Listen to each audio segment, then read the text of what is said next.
Hi guys, Korean movie recapped here. Before we start, warning. Spoilers ahead. Today, I'm going to recap a 2013 Korean drama movie called The Attorney. This movie is based on the true story of Roh Moo-Hyun, ex-president of South Korea in 2003 who only graduated from high school. He started his career as an attorney in real estate registration to make a better life for his family. Then, he jumped into tax specialist before being well known for his human rights activist career as attorney. So, let's find out together. It starts with Song, who resigned from his position as a judge and chooses to gain a lot of money. He only finished high school, but he believes that he could do anything. Then, he decides to start his career as an attorney to run a real estate registration in Busan. Firstly, he gets mocked by the other attorneys because he hands out business cards like some salesman. But it doesn't stop him. He loves his family so much and needs to make money to make a better life for them. Afterward, he changes range of practice to tax law specialist. Since then, the business grows rapidly and he accomplishes making a better life with his family. Going back to the moment when Song met his firstborn, he didn't have enough money to pay the bills of the hospital. Moreover, he ran away from a shop because he refused to pay for the food. He went to a small bookstore and bought books instead to learn to be an attorney. Fast forward to the present, Song comes back to the restaurant with his family. He intends to meet the madam and her son, Woo, to pay off his debt.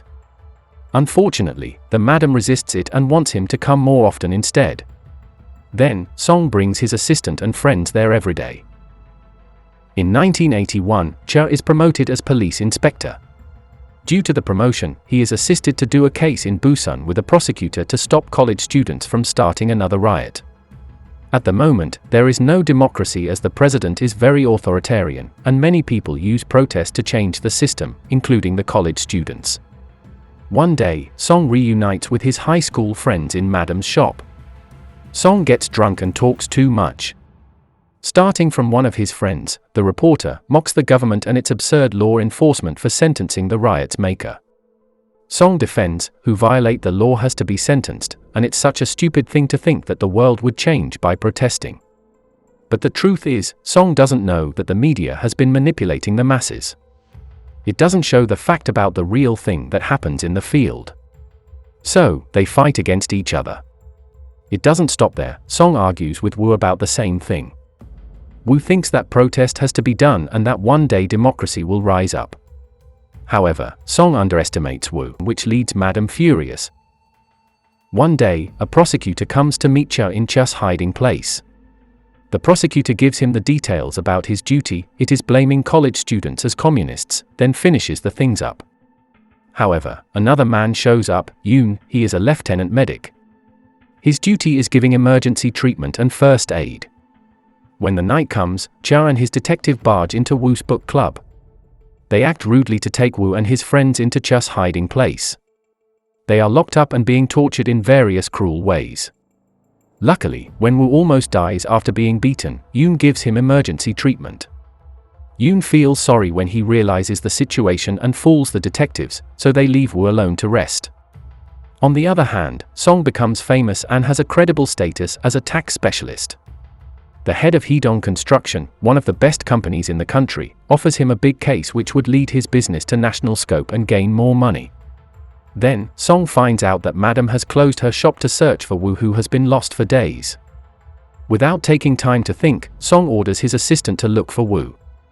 Turns out, Woo's disappearance is related to the communist case, which is a dangerous case in this era, as it is directly authorized by the government. In addition, the government is a very authoritarian and military regime. The assistant is warned to stay away from this case. One of Song's close relatives, Soonbae, an attorney who is also pro-democracy, reaches out to Song and asks him to take on a national security case. However, he refuses. The next day, Madam shows up and begs for help. Then, they meet Woo in prison. Unfortunately, Madam is shocked hysterically seeing Woo's body has a lot of bruises. Song realizes that Woo's case is the national security case that he has refused. Afterward, he asks Soonbae to explain the details of the case. Here, it is revealed that Woo and his friends have been charged with reading subversive literature with seditious content and praising anti-governmental groups. Song reads all the books they call subversive literature, but he finds nothing wrong with it. So, he comes to Soonbae to represent the case. On the day of the first trial, Song finds out the flaws of the real law system that are inappropriate. The law is not tough and fair enough to protect human rights. Even the judge offers himself to go easy if there are Song's relatives related to this case. On the first trial, Woo and his friends as defendants are being treated like real criminals. Song scolds the judge and urges him to set them free from the handcuffs and ropes, and also be seated. Then, prosecutor begins to use defendant's confession to charge them. However, the defendant's confession was composed by Cha's order during their torture. It is written that they read subversive literature. Song refuses the charge without evidence. However, the judge and the prosecutor, who are allies, prioritize the written evidence and Song can't defend the defendants yet.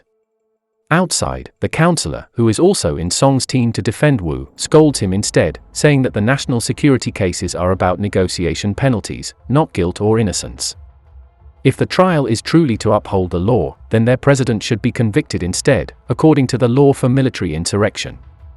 In the second trial, the prosecutor comes up with a witness who confirms the books as subversive literature. He claims that the books are about justifying communism beliefs and could be a chance to influence the readers.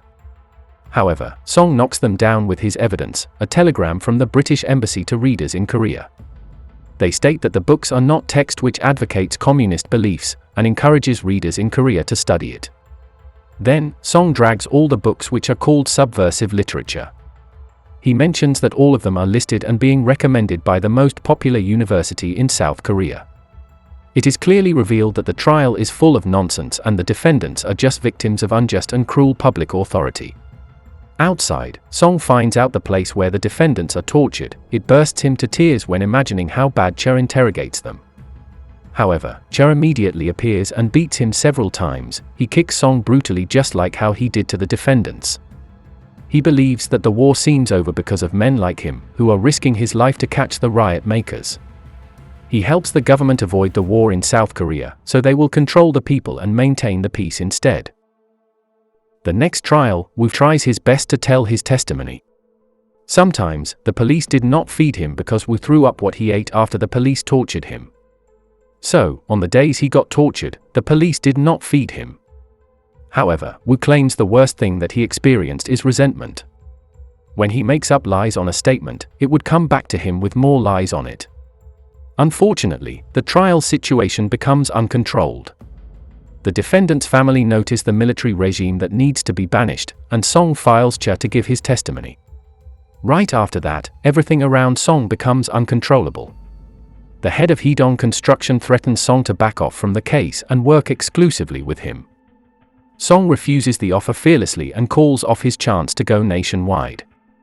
Song is mocked and hated by people who refuse communism. However, the reporter comes back to his side after seeing that Song defends the truth. In the fourth trial, Song gets another social pressure. Cha's detectives fill the room, making the defendant's family unable to attend the trial. They mock Song because he only graduated from high school. Then, they argue about the nation. Song says that the law defines the nation. South Korea's sovereignty lies with the people. All authority is granted by the people, and the people are the nation. Unfortunately, the law and the current situation are not aligned. People are arrested and tortured for defending humanity. Cha refuses the charge that he tortures the defendants to make confession, and it gets Song furious. Then, the counselor blames Song for wrecking the trials. Furthermore, mistreatment towards Song doesn't stop there. Song's practice is accused of tax evasion, and his office has been wrecked. On top of that, someone threatens his son's safety, which leads to his wife asking him to quit the case. The next day, one of Cha's men seems to be around Song's office. It makes Song uncomfortable and hesitant to go out. Suddenly, someone sends him a lunch with a note. He immediately disguises himself as the food deliverer to meet the sender, Yoon, the military medic. He offers himself to be the witness of Cha's brutal interrogation in Woo's final trial. Then, Song arranges a plan. He threatens the judge to hold a press conference if the judge refuses the witness. Soonbae and reporter help him out by inviting foreign press, so the media cannot manipulate the case.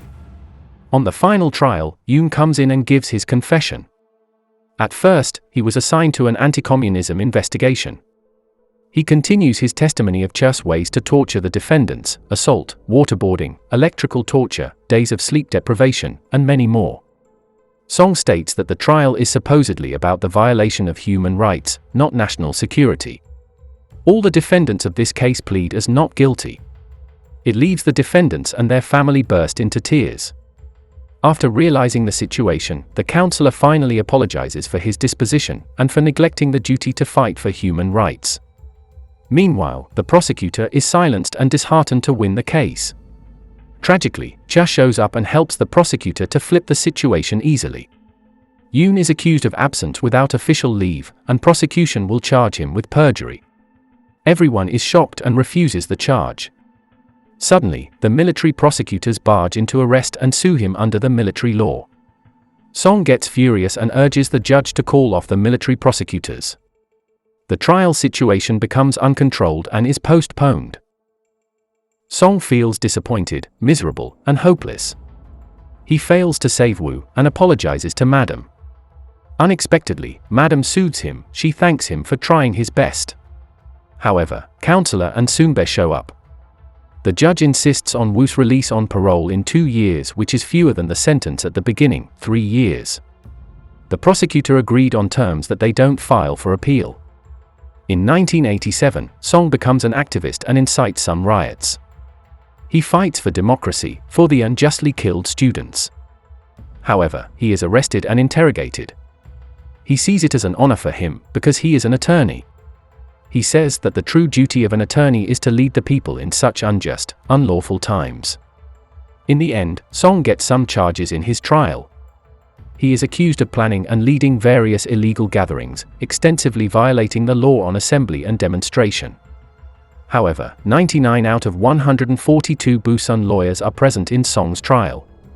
It seems that Song has managed to change the attorneys and lawyers in South Korea to show more concern about human rights, which pleases him and his wife to tears. Years after the trial, in real life, Song or Roh Moo-Hyun became the president of South Korea in 2003 to 2008. Subscribe to watch more videos like this, turn on notifications, and leave a like and comment to help the channel out. Thank you for watching, and see you next time.